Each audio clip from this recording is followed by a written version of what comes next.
Hello student, हम आपको पत्र लेखन बता रहे हैं, प्रार्थना पत्र बता रहे हैं कैसे आप प्रार्थना पत्र लिखोगे। क्योंकि आपके बोर्ड परीक्षा में आता है, यूपी बोर्ड हो चाहे सीबीएसई बोर्ड हो, दोनों में आपको प्रार्थना पत्र आता है। एक एग्जाम्पल हम आपको यहाँ समझा रहे हैं। जैसे हमने दिया है कि छात्रवृत्ति के लिए प्रार्थना पत्र, आप अपने विद्यालय के प्रधानाचार्य को मेल है तो आप लिखेंगे प्रधानाचार्य, यदि फीमेल हैं तो आप लिखोगे प्रधानाचार्य। हमने एक एग्जाम्पल रखा है, स्टार्ट करते हैं। सेवा में प्रधानाचार्य, फीमेल हैं, यहाँ हमने डाला है प्रधानाचार्य। आप अपने कॉलेज का नाम डालोगे, जैसे हमने एक एग्जाम्पल दिया है कि राजकीय बालिका इंटर कॉलेज आजमगढ़। यहाँ हम डेट डालते हैं, तो इस प्रकार आप डेट डालोगे जिस डेट में आप प्रार्थना पत्र लिख रहे हो।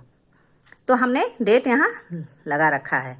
आप अपना सब्जेक्ट लिखोगे कि किस लिए आप अपने प्रधानाचार्य को या प्रधानाचार्य को प्रार्थना पत्र लिख रहे हो।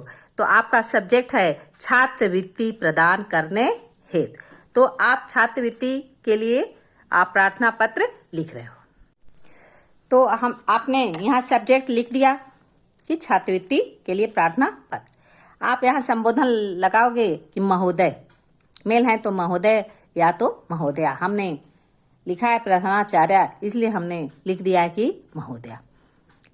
इस प्रकार आप स्टार्ट करोगे कि सविनय निवेदन है कि मैं आपके विद्यालय की 12वीं की छात्रा हूँ। आप यदि 9th में पढ़ते हो, 10th में पढ़ते हो या 11th में, वैसा यहाँ लिखोगे, छात्रा हूँ या छात्र हूँ।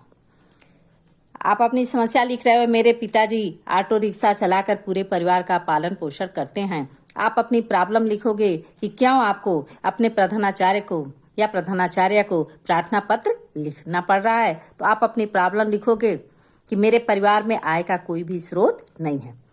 आपके यहाँ कोई पैसे का कोई स्रोत नहीं है, आय का कोई स्रोत नहीं है, उसको लिखोगे। आपको पैसे की कमी के कारण कौन सी समस्या सॉल्व करनी पड़ रही है, आपको कौन सी परेशानी का समस्या का सामना करना पड़ रहा है, आप लिख रहे हो इस कारण पढ़ाई लिखाई में आर्थिक समस्याओं का सामना करना पड़ता है। यहाँ तक कि मेरे पास किताब कापियों का सर्वदा अभाव रहता है, जिससे मेरी पढ़ाई नहीं हो पा रही है।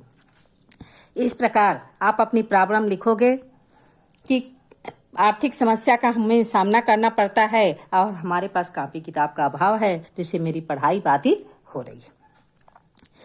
फिर लास्ट में आप लिखोगे, अतः आपसे निवेदन है कि मेरी समस्या पर विचार करते हुए आप मुझे छात्रवृत्ति प्रदान करने की स्वीकृति देने का कष्ट करें।